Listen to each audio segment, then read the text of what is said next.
So the plan is that next week you will begin.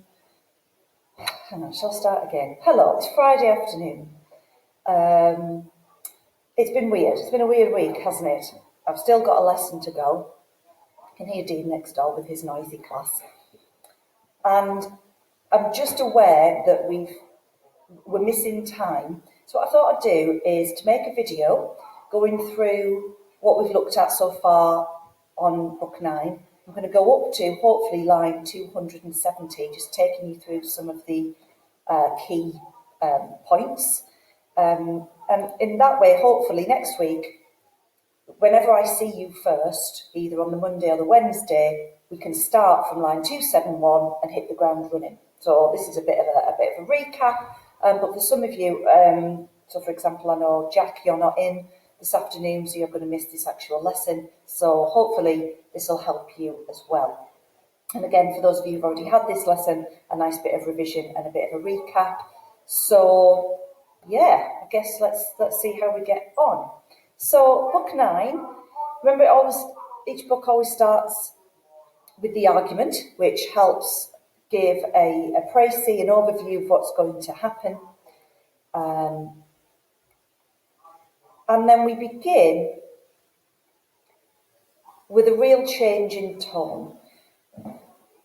We've got our different characters who speak in this poem, and then we've got our narrator. It's very difficult to distinguish often between the narrator and Milton. You know, I'll often say the speaker in this poem, you know, but Milton's voice and Milton's opinions really come through very strongly here. So whichever of those terms I use, I'm meaning the person who is speaking, who isn't one of the characters. So he starts with this shift from the previous books by telling us that things are about to change. No more of talk where God or angel guessed with man, as with his friend. So the conversations that Adam has been having with the angel, with Raphael, they're all about to come to an end. And the close and loving and good relationship that Adam and Eve have had with God and the angels and with heaven is about to change. I now must change those notes to tragic. Here he's reminding us we're reading an epic poem. Epic stories have tragedy in them. What's the point of reading about everyone having a happy life and it all being okay? And the reason it's tragic is because foul distrust and breach disloyal on the part of man, revolt and disobedience. So that's what man does. He is disloyal, he revolts, and he's disobedient. On the part of heaven, now alienated, distance and distaste, anger and just rebuke, just as in justified. And judgment given that brought into this world a world of woe. Sin and her shadow death, and misery death's harbinger.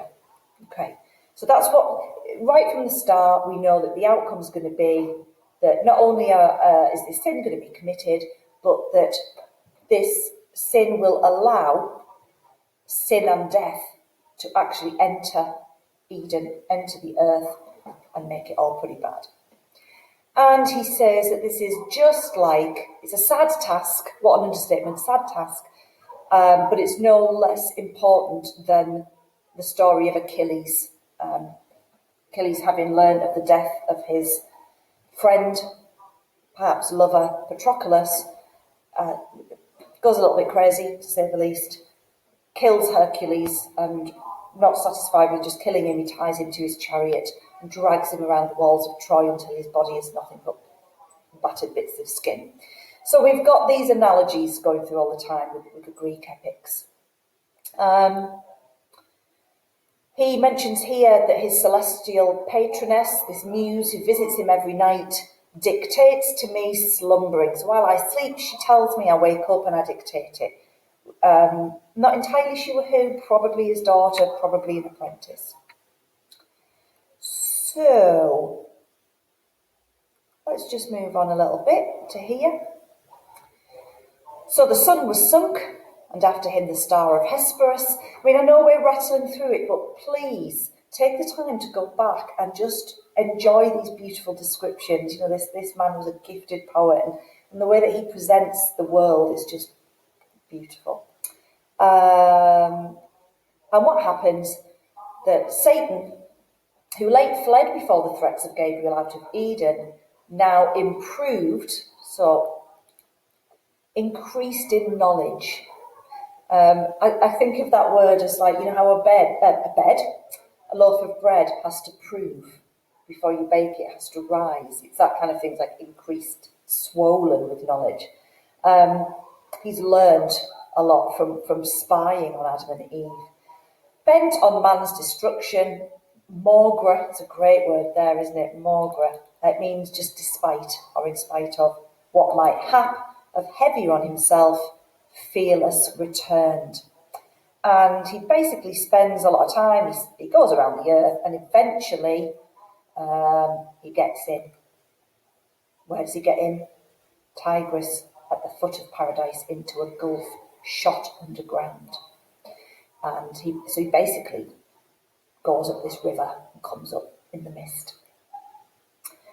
And finally, he spies the serpent, subtlest beast of all. And so here, in terms of our context, I shouldn't do that, my hand was a huge hand. Sorry, I'll stay focused. We've got a direct link to Genesis. His final sentence chose fit vessel, fittest imp of fraud, in whom to enter, and his dark suggestions hide from sharpest sight. For in the wily snake, whatever slights none would suspicious mark, as from his wit and native subtlety proceeding, which in other beasts observed doubt might beget of diabolic power. Because the snake already acts quite shiftily, poor snake, it's good to take his shape. I don't know where this is coming from. It seems really, really mean on the part of the snake to suggest this of him, because allegedly everything in Eden at this point is innocent, even this snake. So I feel bad. I feel bad for that snake. Thus he resolved, but first from inward grief his bursting passion into plaints thus poured. Oh, earth! So we've got a nice bit of apostrophizing here. He's addressing the earth. And it's just, oh, earth, how like to heaven, if not preferred more justly, seat worthier of us. He can't get over how amazing earth is. For what God after better worse would build. So this is quite a nice little touch, isn't it? So God builds heaven, and he builds all of that, and then he builds earth. So he must have learned a few things from when he was building heaven. So earth's going to be even better. And it's beautiful, and it's lit up, and all the rest of it. And it's full of lovely herbs and plants, creatures that are just amazing, but then all summed up in man. And here's your crowning achievement, is man. With what delight could I have walked thee round, if I could joy in aught, sweet interchange of hill and valley, rivers, woods and plains, now land, now sea and shores with forest crowned, rocks, dens and caves. But it's that word if. If I were capable of feeling joy in my surroundings, then this is the place that I could do it. But I can't. But I in none of these find place or refuge. And the more I see pleasures about me, so much more I feel torment within me. Now, why can't he feel joy in his surroundings? Is it just because he is Satan and he is inherently evil and he can't find joy in anything? Is it because he knows that the earth wasn't made for him, so he can't enjoy it? Is it just that envy that earth was made for man? Is he stopping himself from doing that?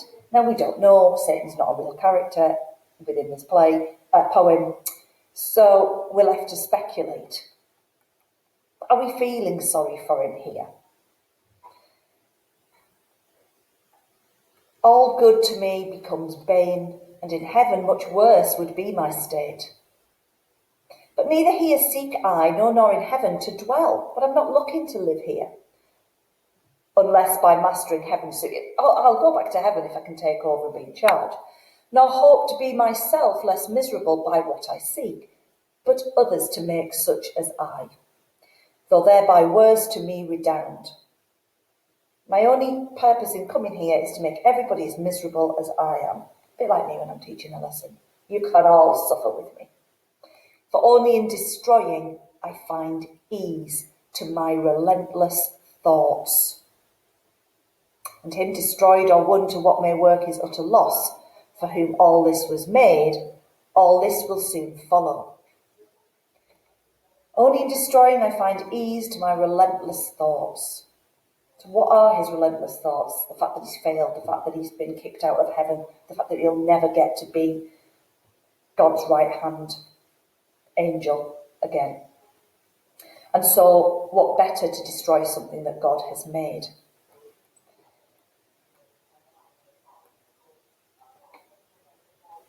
All this will soon follow as to him linked in weal or woe. In woe then, that destruction wide may range. To me shall be the glory sole among the infernal powers, in one day to have marred what he Almighty styled 6 nights and days continued making, and who knows how long before had been contriving, though perhaps not longer then, since I in one night, freed from servitude, inglorious well nigh half the angelic name, and thinner left the throng of his adorers. Right, what's he saying there? I mean, he's nothing if not an egotist, is our Satan. He's saying how wonderful it will be to destroy in one day what it took God 6 days and nights to create. He says, well, maybe it was even longer. Maybe he'd been planning this. Who knows how long for? And then he thinks, oh, I know when he's come up with this plan. When I freed all the other angels, that's when he did it. All right, Satan, it's all about you, isn't it? Where am I up to? And thinner left the throng of his adorers, he to be avenged and to repair his numbers thus impaired, whether such virtue spent of old now failed more angels to create, if they at least are his created, or to spite us more determined to advance into our room, a creature formed of earth. So has he created man to replace the angels that he lost, or just to try and encroach on where we are? Man he made, and for him built magnificent this world, and earth his seat. Him Lord pronounced, and oh, in dignity, subjected to his service angel wings, and flaming ministers to watch and tend their earthly charge. Not only did he make all of this for man, but he's actually got the angels to serve man on earth. He's like, this is the greatest indignity. Of these flaming ministers, these angelic, I was going to say hordes then, where did hordes come from? Of these, the vigilance I dread. He's reminded himself, he said, oh, I've got to watch out for those guys, they're looking for me. And to elude, thus wrapped in mist of midnight vapour, glide obscure, and pry in every bush and brake, where hap may find the serpent sleeping, in whose mazy folds to hide me and the dark intent I bring. So he's now going to be constrained in this essence of incarnate and with this mix with bestial slime. And he says that even though he knows that this act of vengeance will be short-lived, revenge, at first though sweet, bitter ere long, back on itself recoils, let it. I reck not. I do not care. So it light, well aimed. So I want you to imagine there an arrow being loosed and well aimed. That's his revenge is being fired.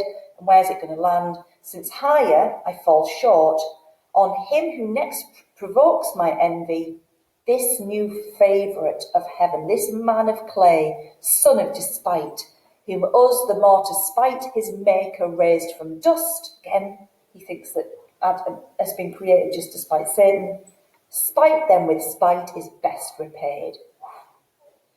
Do we love him? Do we love Satan? Do we love the passionate kind of feelings that he has? Or do we think he's an egotistical maniac who maybe should have just sucked it up? You know, you fight against God, you get shot down, you get punished, deal with it. So anyway, off he goes, and he goes to sleep. Again, skipping over a little bit, still a nice bit. Anyway, next morning, what happens? What happens on a morning in Eden? I'll tell you what. Oh, it's a place of wondrousness, and from the earth's great altar, everything sends up silent praise. The flowers send up their scent. The animals moo and oh oh oh. That's a really pathetic wolf. I'll have to get Austin to do his wolf noise. Then you'll know what wolf noise is. And everything's great. Everything's great.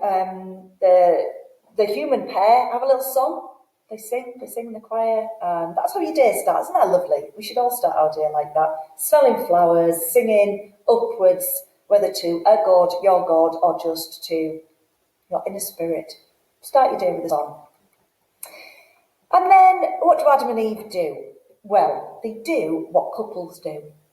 I don't know if you recognise this from your parents on a weekend or whatever, but often Eddie and I, the first thing, like Saturday morning, like, what are we doing today then? Oh, well, I've got to pick that stuff up from the vets, and we've got to take the dog for a walk. And you start to chat about what you're doing during the day. Adam and Eve are the same, and I love these little touches, these domestic touches. You know, Milton's been married 3 times by the time he writes this poem. He's lived with a woman. He's not always successfully, but he has done it.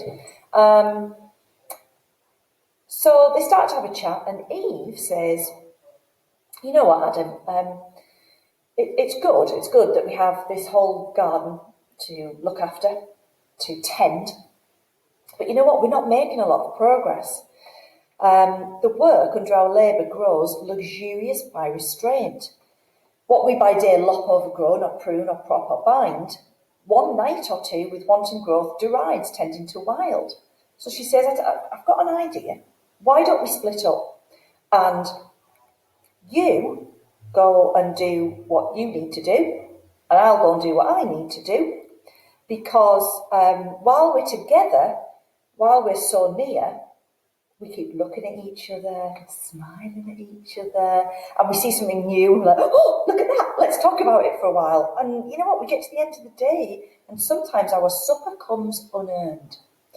What I want you to think about here is that it's Eve who is promoting the fact that they should be doing more work, and that they don't really deserve their reward, their food at the end of the day, unless they've worked for it. Okay, let's just kind of file that away for what's important in terms of thinking about like a Puritan work ethic, but also about how we must labour to serve God at this time that Milton's writing. Adam returns. He never just says, oh, Eve, soul, Eve, associate soul, to me beyond compare above all living creatures dear. That's a good point, Eve, but God didn't say, yes, he said, do this work, but he didn't say how much we had to do or how often. Nothing lovelier can be found in woman than to study household good and good works in her husband to promote. This is Adam speaking, but it could well be Milton just speaking directly to his contemporary audience. This is the best thing that a woman can do, is to run the house, keep everything ticking over, but help her husband to succeed as well. Yet not so strictly hath our Lord imposed labour as to debar us when we need refreshment. And he's not also said, look, you can't get anything to eat until you've worked this long. And why shouldn't we indulge in this sweet intercourse of looks and smiles?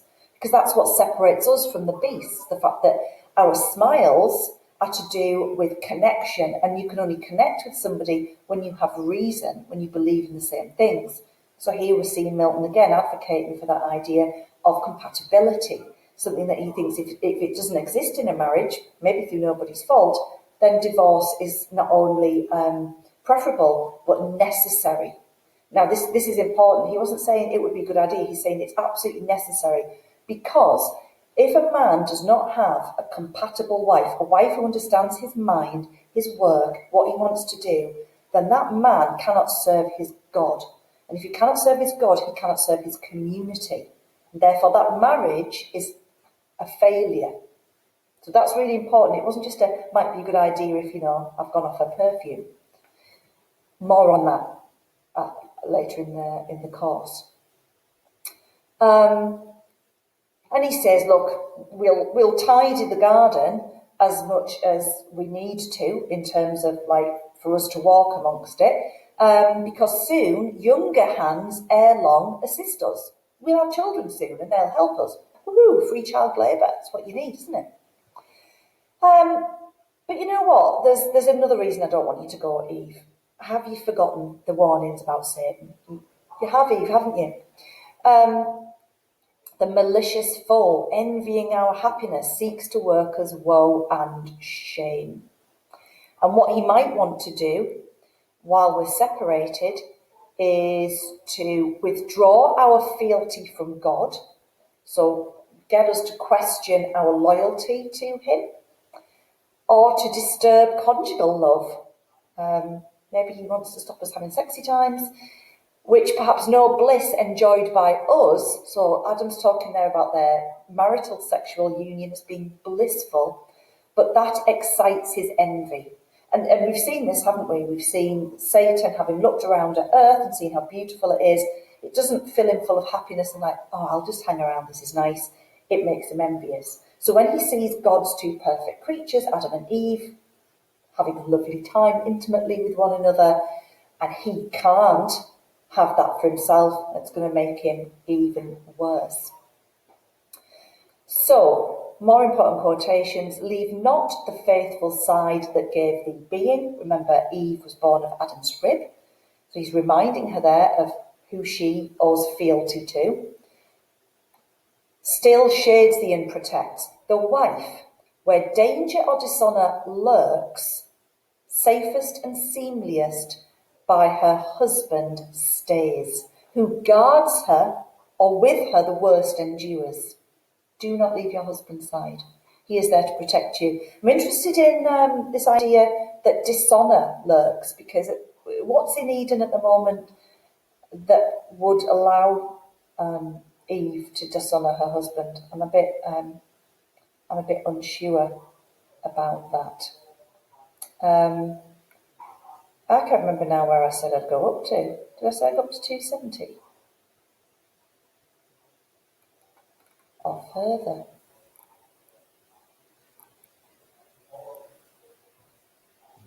Well, why don't I leave it there? Because that's a lot to listen to anyway, isn't it?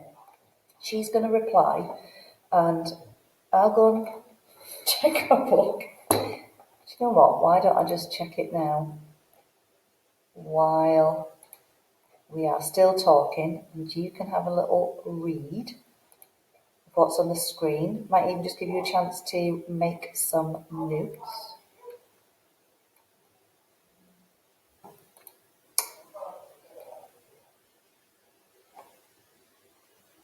Oh, 270. I was right. Okay, right. So we'll leave it there. I hope that's helped. I hope, for Jack and people who've not been able to get in, that's helped. And we'll take it from 270 next week. Keep looking things. There's something I wanted to look up back here. What was it?